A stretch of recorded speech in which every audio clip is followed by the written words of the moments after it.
Hola, ¿qué tal? Buenos días, tardes, noches, la hora de su preferencia para escuchar su programa, pinche gobierno puto, su programa de análisis político mensual, en el que, pues sí, valga la redundancia, voy a estar haciendo un análisis político cada mes y esto se va a estar publicando cada mes. La siguiente emisión será el próximo mes y bueno, este es en el marco de las nuevos programas que va a estar sacando Ni que fuera política. El próximo sale la siguiente semana, ese ya no lo hago yo, lo hace alguien más, ya lo verán. Y bueno, primero, como introducción, bueno, yo quiero que sepan que no pretendo ser imparcial. Esto que voy a decirles aquí, este análisis que voy a hacer aquí, bueno, pues es mi opinión, es lo que yo pienso, es el análisis que yo tengo y pues sí, existe esta falsa creencia de que los medios son de alguna manera imparciales. Pues no, la verdad es que no lo son.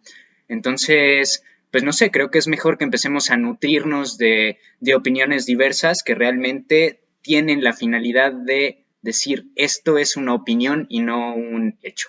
Y pues sí, las que van a escuchar a continuación son opiniones basadas en hechos. Ahora vamos a hablar de una de las noticias más importantes para nuestro país en los últimos días, la despenalización del aborto. Por fin, después de años de luchas de las mujeres, se despenalizó el aborto. Bueno, si ustedes no habían escuchado la noticia, pues les doy la buena nueva, se despenalizó el aborto en el país y ahora les explico en qué consiste esta despenalización y cómo chingado sucedió eso. Empecemos por la última pregunta, ¿cómo chingado sucedió? Bueno, pues el Congreso de Coahuila decidió emitir una reforma al Código Penal de su estado en la que penalizaban, en la que encarcelaban a las mujeres que abortaban. Eh, ¿Qué pasa con una iniciativa en México? ¿Cómo funciona ese proceso? Bueno, pues primero sale la iniciativa y la toman las comisiones. Entonces las comisiones la leen y dicen, no, pues esto tiene sentido, y ya lo mandan a discutir al Congreso y se debate, se discute, se vota y si sale a favor, lo toma la Suprema Corte de Justicia. Entonces la Suprema Corte de Justicia tiene que revisar que sea constitucional, que no viole leyes superiores, o sea, si es una ley secundaria no puede violar una ley primaria, bla, bla, bla, que esté bien redactado y que no viole derechos humanos. ¿Qué pasó frente a esta reforma estúpida constitucional que quiso hacer el Congreso de Coahuila? Reforma constitucional, pendejo, reforma al Código Penal. Pues que la Suprema Corte le dijo que no, porque considera inconstitucional penalizar el aborto. O sea, si cualquier otro estado lo intentase en este momento, pues lo mandarían a la chingada. Y cualquier estado que despenalice el aborto, pues es bienvenido para la Suprema Corte de Justicia, que además, pues ahora los artículos que están en los códigos penales de toda la federación y que dicen que se penalice el aborto, ya no valen. Voy a explicar un poco mejor esto de los códigos penales, porque yo creo que cuando escuchamos la palabra inconstitucional y demás nos revolvemos, ¿no? Uno podría equivocarse y pensar que el hecho de que una mujer no pueda abortar en este país es por cuestión de algo que esté escrito en la Constitución, cosa que no es así. Es por una cuestión de los códigos penales. En el Código Penal Federal dice que se impone cárcel a las mujeres que abortan, y en el Código Penal de muchos estados, la mayoría de los estados en México, dicen lo mismo. Quiero leerles por morbo, porque es repugnante lo que dice aquí. El Código Penal Federal, fíjense, la palabra repugnante en el Código Penal Federal, qué triste. Artículo 332. Se impondrán de 6 meses a 1 año de prisión a la madre que voluntariamente procure su aborto o consienta que otro la haga abortar, si incurre en estas 3 circunstancias: que no tenga mala fama, que haya logrado ocultar su embarazo y que éste sea fruto de una unión ilegítima. Es decir, si se cumplen estas 3 circunstancias, antes era de 6 meses a 1 año de prisión. Faltando alguna de estas circunstancias mencionadas, se le impondrá de 1 a 5 años de prisión. Vamos a revisar estas circunstancias. La primera circunstancia que evita que una mujer pase hasta 5 años en la prisión por abortar, o bueno, evitaba, porque ya no se puede. Ahora una mujer se puede amparar con la sentencia de la Suprema Corte y decir, ni madres, a mí no me pueden meter a la cárcel por abortar. Y ahorita vamos a hablar un poquito más de eso. Pero bueno, la primera La primera de las tres circunstancias, que no tenga mala fama, no mames. O sea, la primera de las tres circunstancias ya habla de un precepto machista, de una idea de penalizar la conducta sexual de la mujer. Que no tenga mala fama se refiere a que no disfrute su vida sexual, o sea, una mujer que coge con muchas personas y de repente aborta y por alguna desafortunada circunstancia termina en un tribunal, pues tendría de 1 a 5 años de prisión por tener mala fama, por disfrutar su vida sexual, por su conducta sexual, tal cual. La segunda y la tercera, bueno, que haya logrado ocultar su embarazo y que este sea fruto de una unión ilegítima. Estos dos están basados en la idea de que, bueno, estaba tratando de ocultar su embarazo, era una unión ilegítima, o sea, estaba tratando de defenderse de la sociedad al abortar, de una sociedad machista. También aquí hay un precepto de que hay una sociedad machista que la va a juzgar, o sea, incluso para ayudar a la mujer a tener menos años de prisión por abortar, se basan en preceptos machistas. No mames. Bueno, como les digo, afortunadamente este artículo ahora no vale una chingada. Les quiero leer el artículo 333 y después una reflexión que hace una magistrada muy lista durante el debate que tuvieron en la corte. Artículo 333. No es punible el aborto causado solo por la imprudencia de la mujer embarazada, es decir, un aborto involuntario, que se haya caído, que haya pasado lo que haya pasado, ¿no? O cuando el embarazo sea resultado de una violación. Ok, aquí vamos a ver lo que dice la magistrada Norma Lucía Piña, lo que dijo durante el debate en la Suprema Corte de Justicia. Este tipo de norma lo que está castigando es la conducta sexual de la mujer. En violación, aún se trata de embrión, de feto o a punto, o bien limitan a 12 semanas o bien no limitan. ¿Pero por qué?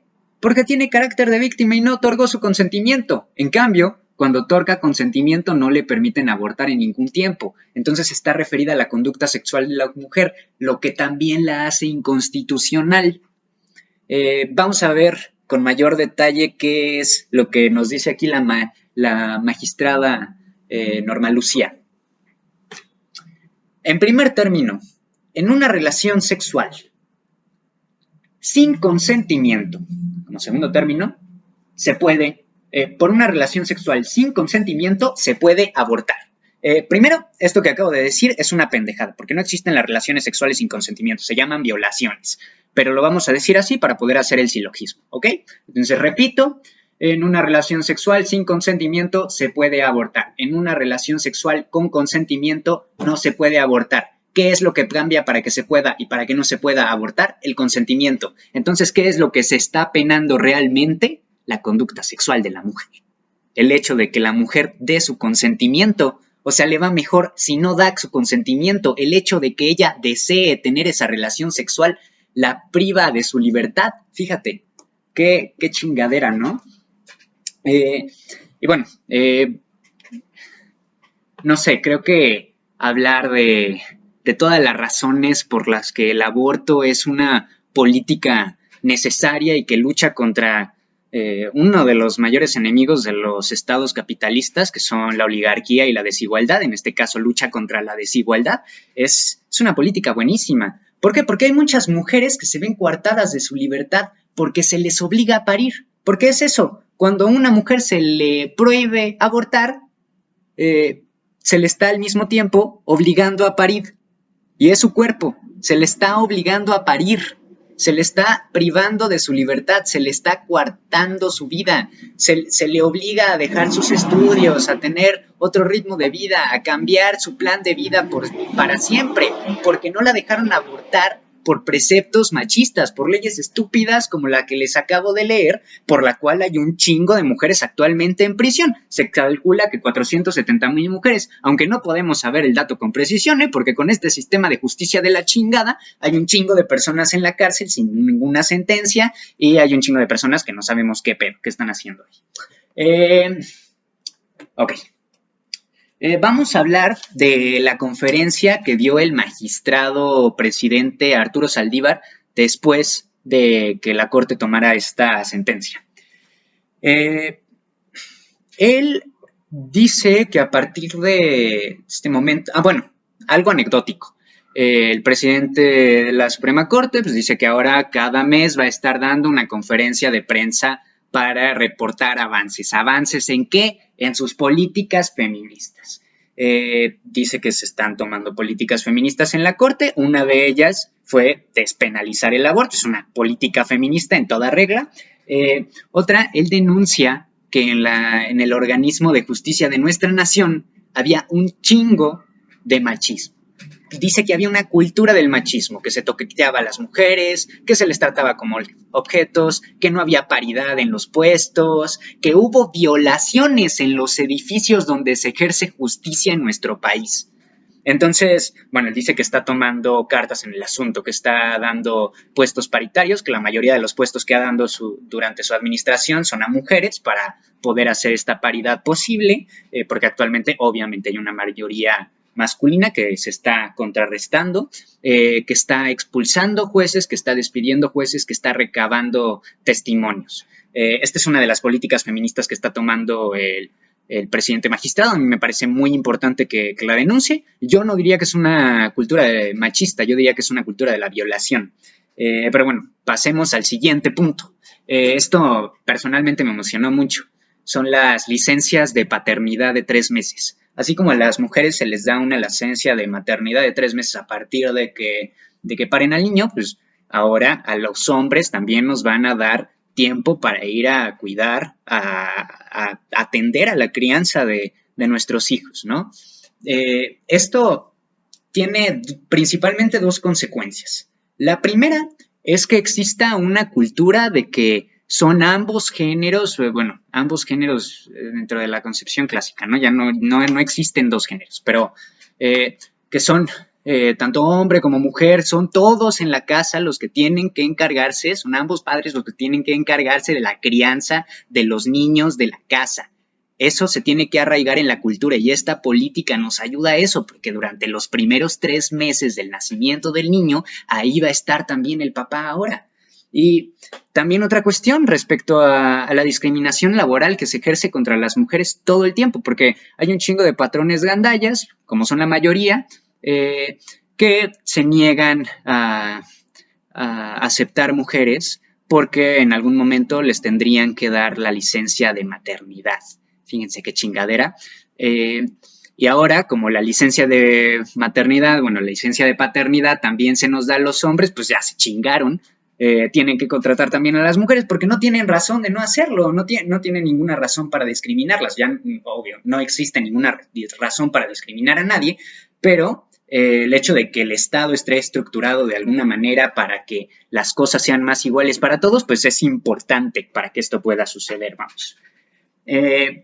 Vamos a hablar un poquito de la situación actual. Ahorita, si una mujer, bueno, como ya mencioné, creo, si una mujer ahora aborta y se le denuncia y va a la corte, va a haber, se supone que los abogados de oficio tienen que ayudar a esta mujer a meter el amparo para acatar lo que dice la sentencia de la Suprema Corte de Justicia. Y que todos los jueces, o sea, de por sí, esa es una parte. Y todos los jueces ya tienen la orden de acatar esta sentencia de la Suprema Corte de Justicia. Es decir, que en este país no va a volver a ir a la cárcel ninguna mujer por abortar. Eso es importantísimo.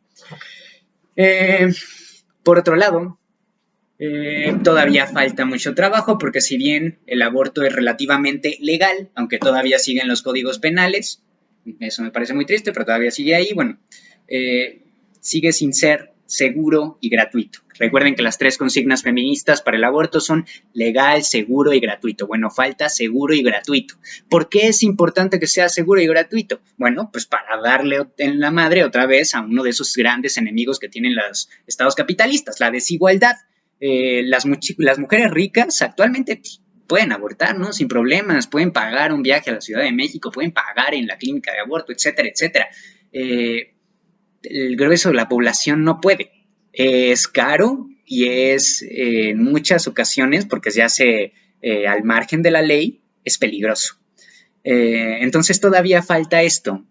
Y bueno, el magistrado defendió y hizo hincapié muchas veces y qué bueno, la neta, hoy yo estoy muy contento con ese cabrón y con todo el organismo de justicia de la nación. Bueno, pues este cabrón está diciendo que fue gracias a la lucha de las mujeres que se pudo hacer esto.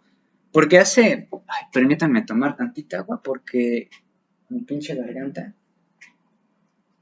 Ah, ok, perdón.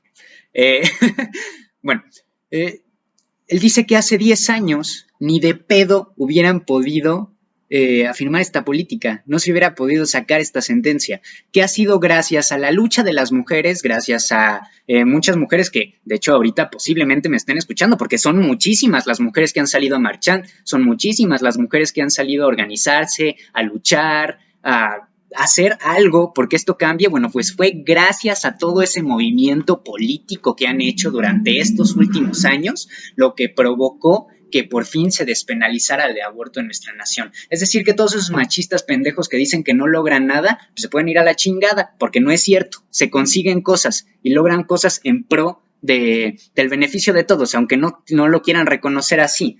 De hecho, pues en general vivimos en una sociedad sumamente conservadora. El grueso de la población pues no está de acuerdo con esta política, pero cabría preguntarse si realmente eso es lo importante. O sea, si los derechos humanos pueden ir por debajo de lo que piensa el grueso de la población. Yo creo que en muchas ocasiones el grueso de la población o la voluntad del grueso de la población se ha impuesto sobre los derechos humanos y eso ha sido en estados fascistas, ha sido en estados totalitarios y ha sido terrible. Entonces, pues, no sé, algo que a mí me consterna mucho, me imputa mucho y me preocupa mucho es que no conseguimos esto mediante la democracia. Esto lo dictó la Suprema Corte de Justicia, pero por ellos no votamos. Nosotros votamos por el Congreso Nacional, votamos por nuestros diputados, por nuestros senadores, bueno, esos culeros que se supone que se dedicaron estos últimos 10 años a ver la lucha feminista. O sea, yo me imagino que habrán pensado estos pendejos, porque es como, bueno, yo soy un representante de esta nación y veo que 80,000 mujeres salen y se manifiestan en la Ciudad de México en el 2000, todavía era 2019, verga. 2019 se siente como hace una antigüedad, pero yo veo que 80,000 mujeres salen en la Ciudad de México a exigir el aborto en las calles y les vale madre, no toman esa política. ¿Por qué? Porque perderían muchos votantes. Están sobreponiendo la permanencia del poder por sobre el bienestar de la población. Eso me parece terrible, porque, como ya dije, esta es una política que aminora la desigualdad. Y es principalmente una política que le da libertad a las mujeres. Y yo creo que eso es invaluable. O sea, a partir de ahora, bueno, y a partir de que se empiece a tener un aborto legal, seguro y gratuito, va a haber una generación de mujeres más libres, porque va a haber una generación de mujeres que no tuvieron que coartar sus estudios, que no tuvieron que coartar su plan de vida, una generación de mujeres más libres. Yo creo que ninguna cantidad de votantes vale lo que vale una generación de mujeres libres. Entonces, pues por ese lado, incluso desde la Suprema Corte de Justicia, Saldívar les dice, bueno, esta es una llamada de atención a los demás organismos de nuestra nación, a que se pongan pilas, a que se empiecen a gobernar para el pueblo. Ok, y bueno, hablando de las marranadas del Congreso, vamos a hablar de la nueva legislatura que va a entrar en nuestro Congreso. Como saben, como todo el mundo se entera en este país porque no paran de poner propaganda en todos putos lados, recientemente fueron las elecciones y se votó en algunos estados por diputados y senadores. Estos son los nuevos diputados y senadores que están entrando al Congreso de la Unión y son las nuevas caras y pues van a salir otras y traen una nueva agenda. Eso es lo importante. Es la 65ª legislatura. Primero quiero destacar que hay alguien que no va a entrar a este Congreso de la Unión y qué bueno por culero. Es un hombre llamado Jorge Romero Herrera, un diputado electo del estado de Guanajuato. Bueno, ¿qué pasa con este pendejo? durante su celebración del triunfo electoral, que, o sea, yo entiendo que tengan una pedota después del triunfo electoral, porque seguramente es una pinche chinga. Pero bueno, después de su victoria, resulta que en esta fiesta violó a una chica y pues ya se le denunció y ahorita el güey está en prisión preventiva y bueno, traen un juicio con ese cabrón, entonces pues ese güey no va a entrar. Eh, y bueno, hay que recordar que hay un diputado electo que es un violador, es del PAN. Ok, ahora sí vamos a hablar de cómo está constituido el Congreso. Bueno, el Congreso, como saben, está constituido por dos cámaras, diputados y senadores, pero no me estoy refiriendo a eso, me estoy refiriendo a los partidos y las alianzas de los partidos. Como saben, el partido mayoritario es Morena, de los 128 de senadores, por ejemplo, tienen 61, casi tienen el 50%, y ese 50% lo rebasan a través de alianzas. Por ejemplo, el PT, que tiene 6 curules, en el caso de senadores, bueno, votan. Les estoy dando la referencia de senadores porque normalmente suele ser igual la proporción en la Cámara de Diputados, no suele variar porque la gente suele votar igual en diputados y senadores, que lo entiendo, ¿no? Bueno, el PT está aliado con el Morena, el PES, el Partido Encuentro Social, ese partido evangelista que nadie sabe qué chingado sigue haciendo en nuestra democracia, bueno, pues esos güeyes también votan con Morena. Y por otro lado está el Partido Verde. Eh, Chingada madre con el Partido Verde. Bueno, el Partido Verde se fundó en un momento en el que bueno, tenían buenas intenciones en su fundación, era un momento en el que se estaban fundando muchos partidos verdes en el mundo, era una tendencia mundial, y resulta que, bueno, pues después de una serie de herencias, este Partido Verde cayó en unas malas manos y ahora es básicamente una empresa que cada que llega alguien nuevo al poder, pues se le pegan y así mantienen el poder y la persona que está en el poder, o bueno, el partido en el poder no les va a decir que no porque significa votos, ¿no? Entonces es ahorita Morena quien mantiene vivo al verde, que como digo es una puta empresa. Por favor no voten por el verde, no mamen. Bueno, y por otro lado está la oposición, está el PAN junto con el PRD en la oposición. Yo no sé qué chingados hace ahí el PRD, esa no es tu familia. Eh, pero bueno, voy a empezar a hablar de la agenda del PAN.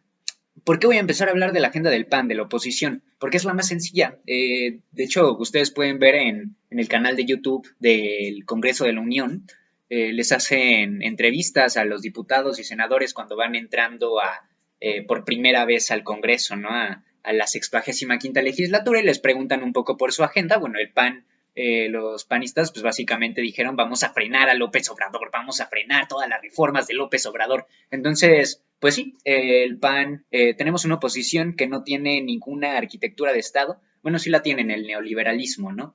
Pero, pues sí, sus intenciones en este momento simplemente son votar en contra. Eso es todo lo que hacen. Entonces, por ese lado no hay ningún tipo de discusión. Por otro lado tenemos al PRI. Olvidé mencionarlo antes porque el PRI no lo podría clasificar como oposición, aunque sí vagamente. Es muy extraño la manera en la que se está manejando el PRI estos días. Eh, no está bien generalizar la actitud que tiene un partido en todos los estados, porque realmente no es igual en las elecciones de todos los estados cómo se maneja un partido, ¿no? Obviamente tienen que responder a la situación local y a las intenciones de voto locales. ¿Qué pasa con el PRI? Bueno, pues durante las elecciones regularmente se ponen del lado de la oposición y en la Cámara estaban votando a favor de Morena, o están votando junto con Morena. Eh, Está muy extraño ese pedo. A mí me parece que pues, es una manera de mantener el poder. Por un lado, ganas votantes porque el PRI sabe que no le puede chingar votos a Morena, o sea, ese no es su público, saben que ese no es su target, pero sí le pueden chingar votos al PAN, entonces es una alianza un poco tóxica.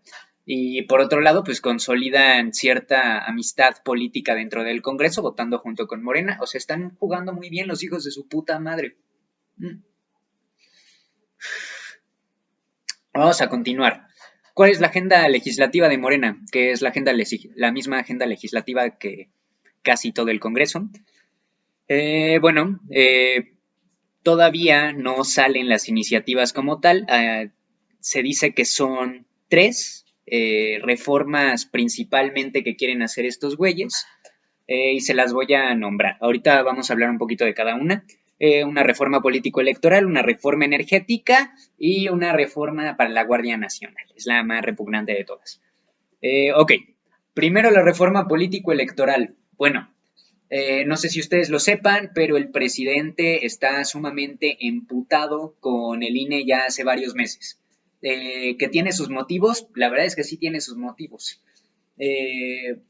Por un lado, bueno, esta reforma político-electoral, les digo, no sabemos exactamente en qué consiste, pero se dice que tiene intenciones de generar imparcialidad en el INE, ¿no? Y por otro lado, van a ver qué chingados van a hacer con el Tribunal Electoral Federal. Yo no sé si ustedes sabían esto, pero recientemente hubo un microgolpe de Estado en el Tribunal Electoral Federal de la Nación, lo cual es ligeramente grave, ¿no? Se juntaron los magistrados y pues decidieron votar por un nuevo presidente y así se quedó, así se chingó, y es un presidente calderonista.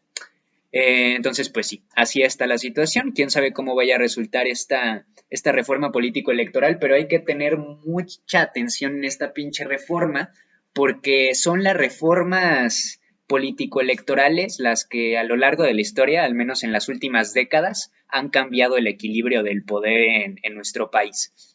Por ejemplo, la reforma política del 96 permitió el triunfo de Fox. Hubo otra reforma política al principio de los 90, no me acuerdo en qué año, una en el 77, que le dio entrada, por ejemplo, al PAN para consolidarse, etcétera, etcétera, ¿no? O sea, hay que poner atención, hay que poner mucha atención en lo que vaya a ser de esta reforma político-electoral. Y bueno, por otro lado está la reforma energética.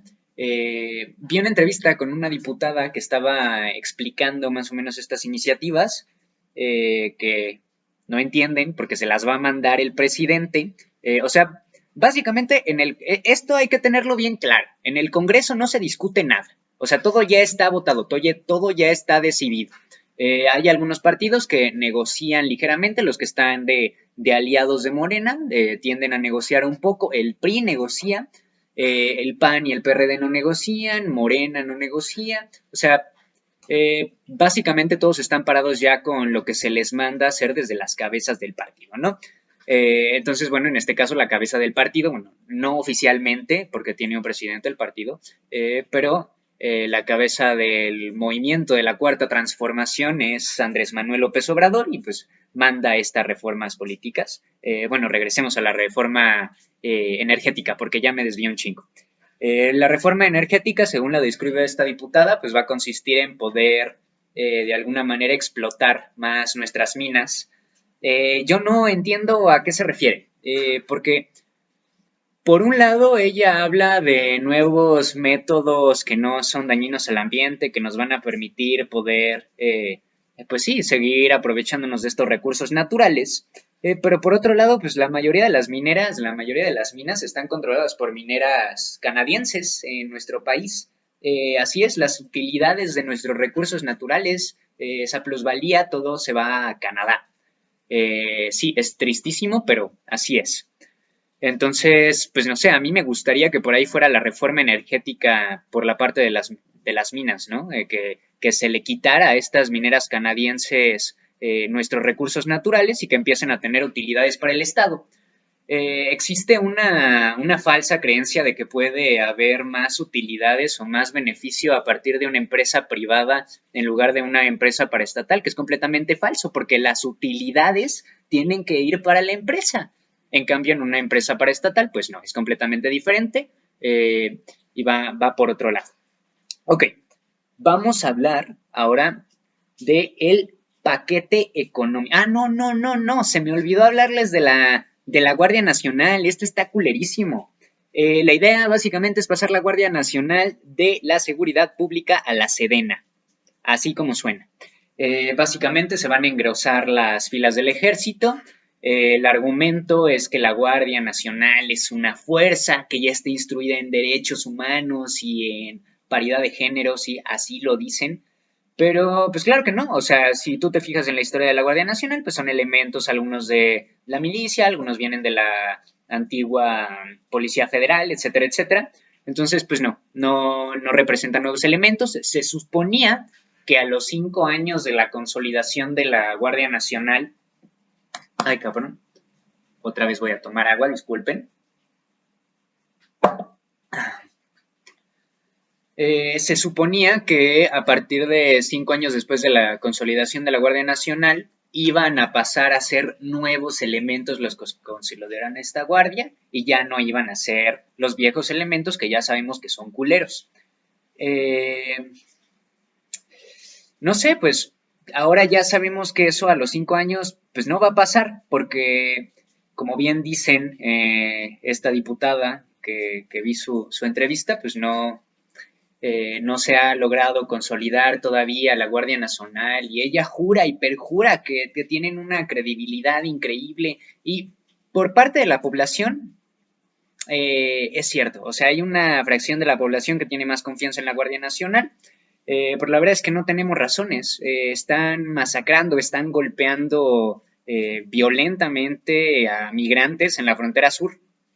Eso es lo que está haciendo ahorita la Guardia Nacional. La Guardia Nacional también está actuando como frontera para, pues sí, para los Estados Unidos. La Guardia Nacional ahorita está trabajando para los Estados Unidos. Recuerden que durante el cuatrienio de Donald Trump, este güey impuso una práctica así de, bueno, si no pones a la Guardia Nacional aquí en la frontera a chingarse a los migrantes, pues te vamos a estar haciendo represalias económicas. Esa fue la amenaza que hicieron al gobierno de México y desde entonces la Guardia Nacional está en la frontera norte y en la frontera sur como guardia fronteriza y son violentos, sumamente violentos.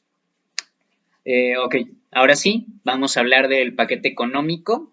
¿Qué pedo con los paquetes económicos? Bueno, pues el paquete económico lo manda la primera propuesta, la Secretaría de Hacienda, y luego ya pasa al Congreso, y en la Cámara de Diputados es la que tiene que votar este nuevo paquete económico. ¿Qué tienen que hacer estos güeyes? Pues básicamente tienen que hacer como un cálculo entre lo que calculan, la idea que tienen que ser como, sí, tienen que calcular cuánto creen que va a entrar mediante impuestos y por lo tanto cuánto se pueden gastar. Bueno, ellos juran que va a entrar más o menos un 8 o 5% más de impuestos porque van a establecer un nuevo régimen fiscal, fíjense. Esta política es muy interesante. A mí me parece buena, tiene varias aristas positivas, pero al mismo tiempo hay que decir que es arriesgada, no sabemos cómo vaya a salir realmente. Bueno, en el nuevo régimen, la idea, bueno, les explico. Los contribuyentes en este país pues pagan el ICR, ¿no? El ICR es el impuesto sobre la renta, que es y era tradicionalmente un 30% para todos y a partir de ese 30%, o sea, de todos los ingresos de la empresa, a partir de ese 30%, pues se calculan, hacen contaduría creativa y de ahí ya van sacando cosas, ¿no? Esto me lo gasté en impuestos, esto me lo gasté en sueldos, esto me lo gasté en tal, esto en tal, y así van sacando cosas. Esta reforma es una reforma de odio hacia los contadores, porque los contadores ya se chingaron. Muchos contadores se van a quedar sin chamba en el próximo año. Y ahora les explico por qué. Porque ahora ya no va a ser el 30% de ICR para todos. Ahora, aquellas empresas que reciban menos de 300,000 pesos, o sea, suponiendo que tú tienes una empresa que recibe 300,000 pesos, bueno, tú tienes que dar así a la verga, un 1% de eso, es decir, 3,000 varos. Pues es razonable, ¿no? La cuestión es que esto ya no es deducible. O sea, es un 1% así como va. Por eso les digo que los contadores se van a quedar sin chamba. ¿Qué beneficio tiene esto? Bueno, pues que ahora es mucho más fácil pagar impuestos, entonces posiblemente va a haber mucha gente va a haber muchas empresas, va a haber muchos pequeños negocios que antes no pagaban sus impuestos, que ahora ya les va a convenir pagar sus impuestos porque va a ser muchísimo más fácil, eso es cierto. Aquellas empresas que ganen menos de 3.5 millones al año, bueno, que tengan ingresos menores de 3.5 millones al año, van a tener que dar el 2.5% de putazo, y todas aquellas que ganen más que eso van a dar el tradicional 30%, y esos güeyes todavía van a tener que seguir haciendo su contaduría creativa, ¿no? Bueno, sí, como les digo, la consecuencia de esto es que posiblemente muchas empresas se van a afiliar. Por otro lado, pues va a haber muchas empresas que van a empezar a pagar muchos menos impuestos, muchos contadores van a perder su trabajo. Entonces, sí, la apuesta de la Secretaría de Hacienda es que a través de esto vamos a recibir más impuestos, van a recibir más impuestos porque va a haber más gente afiliada. Ok. También dentro de esta política fiscal se manda ahora que las toallas sanitarias ya no vayan a tener IVA, eso me parece muy bueno. Y por otro lado, esto me parece, es anecdótico, ¿no? O sea, podría parecer anecdótico, pero también representa un poquito de las tendencias mundiales y lo que va a empezar a pasar en nuestro país. Pemex, en lugar de estar dando el 50% al Estado, ahora va a estar dando el 40%, es decir, un 10% menos. ¿Esto por qué? Porque se calcula que va a bajar el precio del crudo, y ya no estamos en una economía petrolizada. Entonces, pues sí, a ver qué pasa. Por otro lado, se le subió 68% presupuesto a la Guardia Nacional, así es, más dinero en ejército, más ejército, chingada madre, necesitamos más armas. Recuerden que López Obrador durante su campaña prometió y perjuró que a la verga el ejército en las calles, bueno, pues otra vez están aquí. Y un 70% más a los apoyos a adultos mayores. Esto lo pueden, dependiendo de su ideología, bueno, lo pueden pensar como una idea de propaganda, y por otro lado, pues es una buena política. A mí me parece que es una buena política. Y bueno, también se le va a dar un altísimo presupuesto, como ha sido la tradición los últimos 3 años, a los proyectos del presidente, en específico al Tren Maya, porque el presidente aparentemente está muy seguro de que con un proyecto turístico va a lograr impulsar las economías de las comunidades indígenas en lugar de consolidarlos como nación, dejarles tener sus propios representantes, hacer una política para que tengan una economía mejor, no sé, o sea, un chingo de cosas que se podrían hacer y establecer regiones y naciones, entender que vivimos en un país plurinacional, chingada madre, que yo creo que nos cuesta mucho trabajo. Muchos países en Latinoamérica ya están haciendo esta chamba muy bien, pero nosotros no, y bueno, el proyecto del presidente es el Tren Maya. A ver cómo ve este pinche Tren Maya, porque nos está saliendo bien pinche caro. Pero bueno, en diciembre se van a votar estos en la Cámara de Diputados, como les decía, y pues les estaré informando cómo va ese desmadre. Y bueno, hablando de estados plurinacionales, hablemos de la Constitución chilena, de la nueva Constitución que pretende sacar Chile. ¿Por qué les hablo de esto ahora? Bueno, pues ahorita está habiendo un arduo debate por las reglas que van a tener internas en la Convención Constitucional chilena, pero ya dije mucho. Creo que, pues sí, voy a explicar de dónde viene esta Convención Constitucional. Bueno, la Convención Constitucional, el resultado del estallido social que hubo recientemente en Chile en 2019, bueno, finales de 2019, principios de 2020. Es un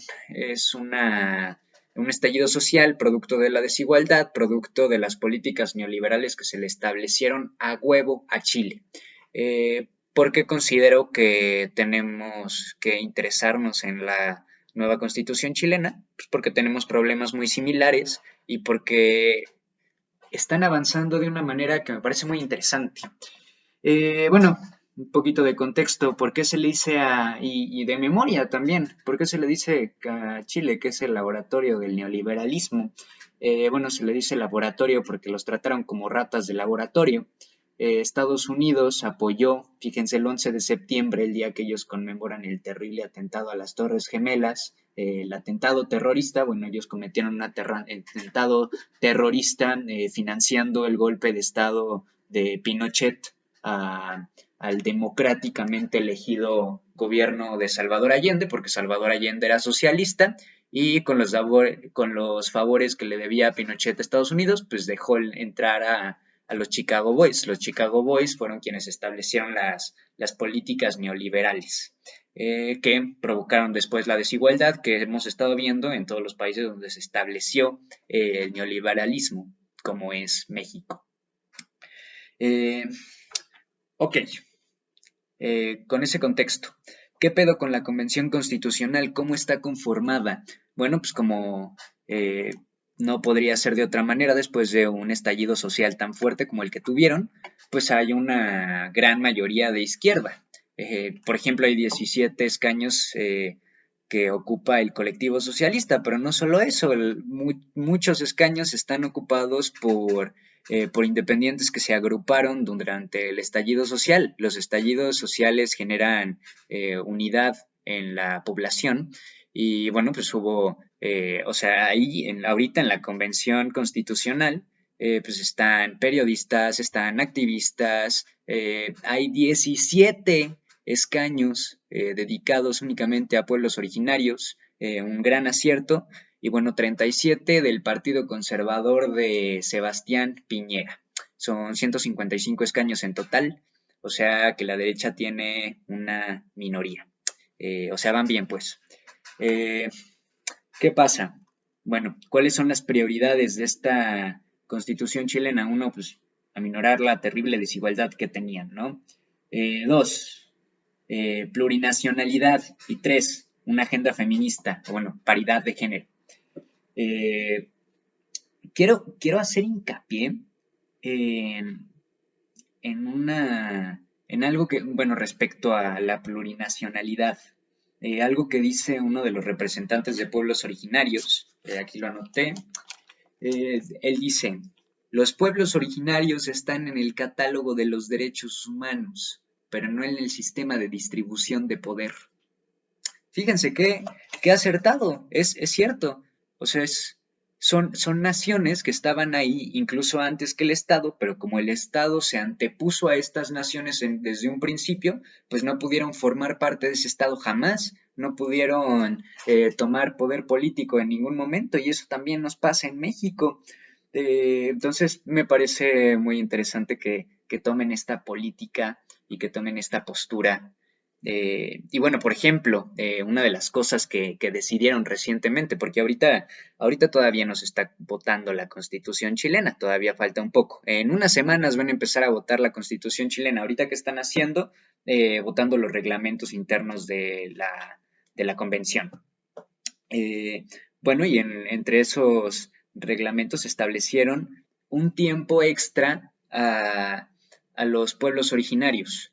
¿Por qué? Bueno, primero, siempre hay un límite de tiempo en este tipo de congresos, ¿no? ¿Por qué? Pues porque tiene que ser así, ¿no? Se agarran a vergazos y todos siempre terminan atropelladamente diciendo, muchas gracias. Y así siempre es, y siempre les están diciendo, señor, su tiempo. Bueno, eso. Se les da un tiempo extra para la traducción, para que puedan hablar en su lengua originaria, como siempre debió haber sido, como siempre, como debería ser en nuestro país también.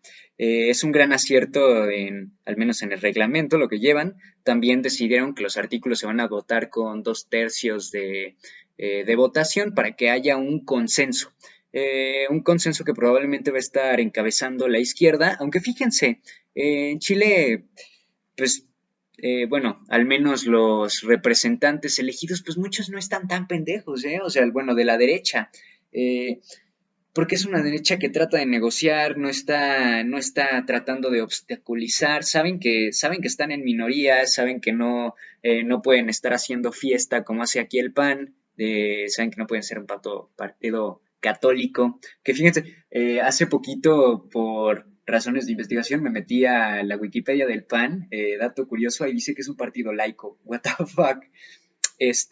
Bueno, regresemos a la convencional chilena, establecieron 7 comisiones. ¿Por qué se las voy a enumerar? Si seguramente nos valen más las comisiones, bueno, porque son comisiones muy interesantes, porque son de temas prioritarios que quieren resolver. Algunos son temas que tiene que resolver cualquier constitución, otros son temas realmente interesantes y comisiones realmente interesantes. Ahorita se las voy a destacar. Bueno, la primera es la Comisión de Sistema Político, Ejecutivo, Electoral, etcétera, etcétera. La segunda de Nacionalidad y Ciudadanía, el tema de democracia y demás.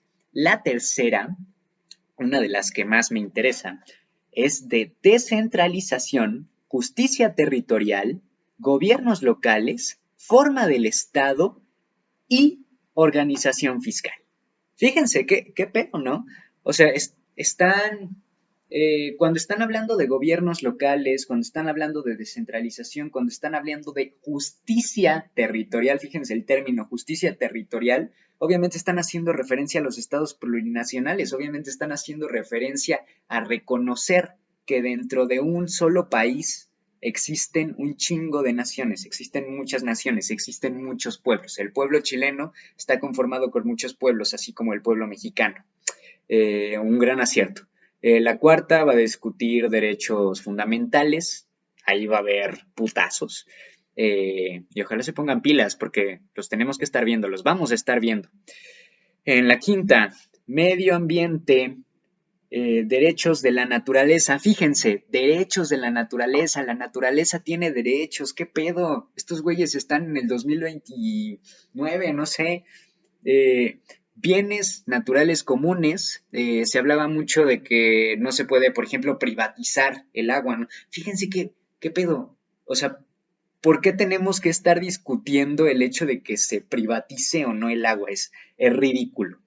Y bueno, dentro de esta misma, o sea, viene medio ambiente, derechos de la naturaleza, bienes naturales comunes y modelo económico. Así es, en la misma comisión.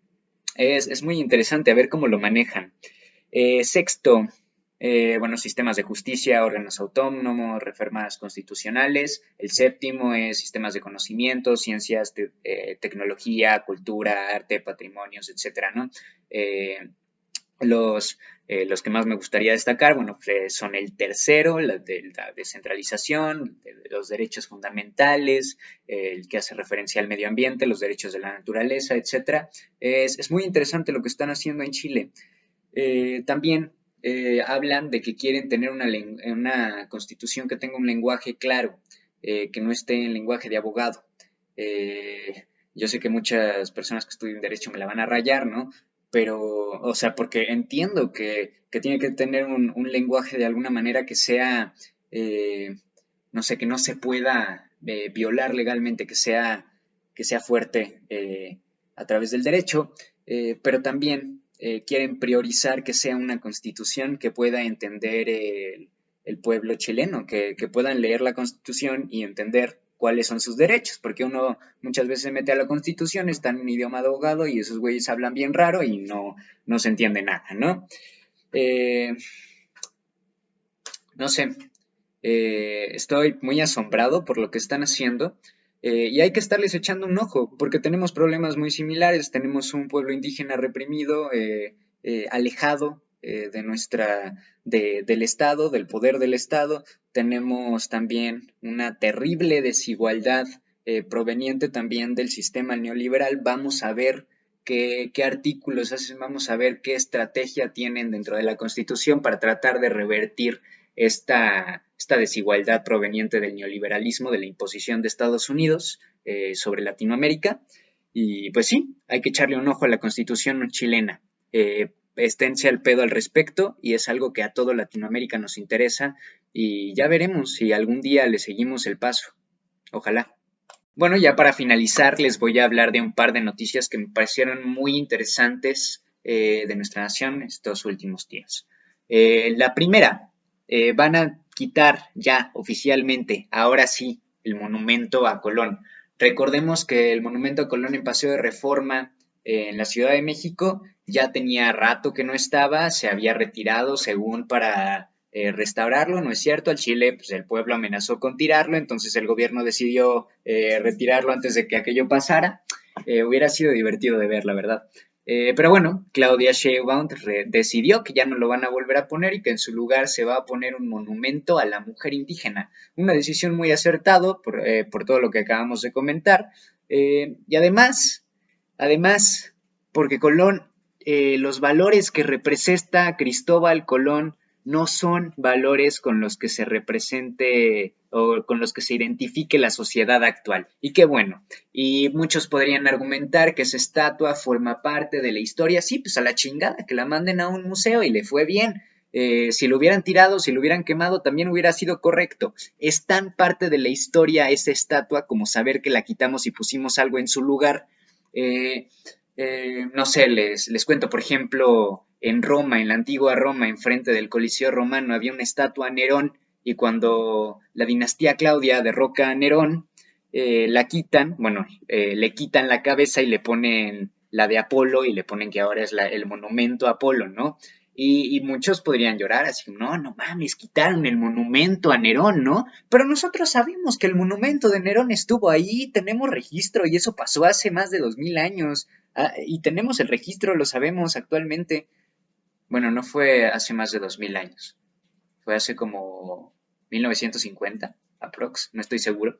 Pero sabemos que existía un monumento anterior y que después pusieron otro en su lugar, y eso es la historia, así se cuenta la historia. Los monumentos no pueden ser ajenos a los ciudadanos que los ven todos los días, no tiene sentido. Entonces, qué bueno que lo retiren, qué bueno que pongan un monumento a la mujer indígena en su lugar, eso es un verdadero acontecimiento histórico. Ahora, esto viene con debate, esto viene con putazos, porque eligieron a un artista hombre mestizo, blanco, eh, para, para hacer el monumento a la mujer indígena. Sí, yo tampoco comprendo por qué chingados tomaron esta decisión. La estatua, bueno, el nuevo monumento ya lo vi. Personalmente me gustó, creo que es bueno. Tengo entendido que está basado en los rasgos olmecas. Recordemos que la cultura olmeca, que estaba al este de nuestro país, en donde actualmente es Veracruz, bueno, fue una de las cunas de la civilización de la humanidad. Ahí fue una de las cunas de la civilización de la humanidad en nuestro territorio, en el territorio mexicano, los olmecas. Bueno, pues se basa en aquellos rasgos. Me parece muy acertado, me parece una muy buena referencia.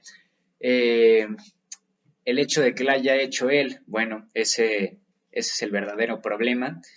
Ya veremos qué pasa con este debate. Yo, la verdad es que no estoy de acuerdo con que se haya elegido de esta manera. Yo creo que lo pudo haber hecho bueno, se pudo haber elegido a una mujer indígena para que hiciera el monumento a la mujer indígena, ¿no? Hubiera sido más interesante y ya si lo iban a hacer, pues chingada madre que lo hicieran bien, ¿no? Ya por último, quiero hablarles de unas fotografías muy buenas, muy reflexivas que hizo el fotógrafo Omar Martínez de Cuarto Obscuro. Cuarto Obscuro es una agencia fotográfica muy importante en México, tienen muy buenos fotógrafos, Omar Martínez es uno de ellos. Bueno, es una fotografía en la que se ve, se las voy a pasar ahorita en pantalla, de hecho, para los que me estén escuchando, para los que estén haciendo otra cosa mientras me escuchan, pues se la imaginan, ¿no? Básicamente es un edificio de un almacén de Amazon que pusieron en Tijuana y al lado se ven un montón de casas de lo que llaman paracaidistas, ¿no? Gente que llega ahí y se pone para establecer un hogar, ¿no? En territorios de alguien, territorios que están ahí, bueno, pues ahí ponen sus casas, ¿no? Eh, es terrible porque son casas que están en evidente pobreza, ¿no? Son casas techo de lámina, madreadas, o sea, apenas de madera algunas, se ven algunos vehículos, obviamente viejos, o sea, se ve una clara desigualdad en esa fotografía, clarísima. Y a mí me pareció una fotografía muy interesante y yo la reflexión que les quiero compartir al respecto es que estas son las prioridades del régimen. Si bien en nuestra constitución dice que una de las garantías individuales que tenemos como mexicanos es la vivienda, pues aparentemente al régimen le interesa más proteger la propiedad privada capitalista que las garantías individuales de derecho a la vivienda. Es asqueroso y repugnante. Recordemos que cuando digo el régimen no me estoy refiriendo ni siquiera al Estado, y tampoco me estoy refiriendo a un gobierno federal. El Estado es una conjunción de muchas organizaciones. En el régimen ya forma parte, por ejemplo, los Estados Unidos, ¿no? El mercado internacional, etcétera, etcétera. Bueno, ese régimen impone ese tipo de desigualdades, ese tipo de paisajes solo son posibles en este régimen, gracias a este puto régimen. Y bueno, pues ya sería todo por mi parte el día de hoy, la neta. Si escucharon todo el programa, neta, muchas gracias. Siento que ya me quedó muy largo. Se va a estar subiendo también por partes. Bueno, esa es la idea que tengo, ¿no? Bueno, el protocolo que vamos a estar siguiendo, ni que fuera política. Recuerden, a partir de ahora va a empezar a haber más programas. La siguiente semana sale otro, la próxima sale otro, la próxima sale otro. Ahorita tenemos planeado 4 programas diferentes, el mío solo es uno. Entonces, por favor, vean los otros programas, compartan este programa si les gustó, denle like, etcétera, esas cosas, para que nos ayude el algoritmo. Y pues nada, gracias por escucharme, de verdad. Bye.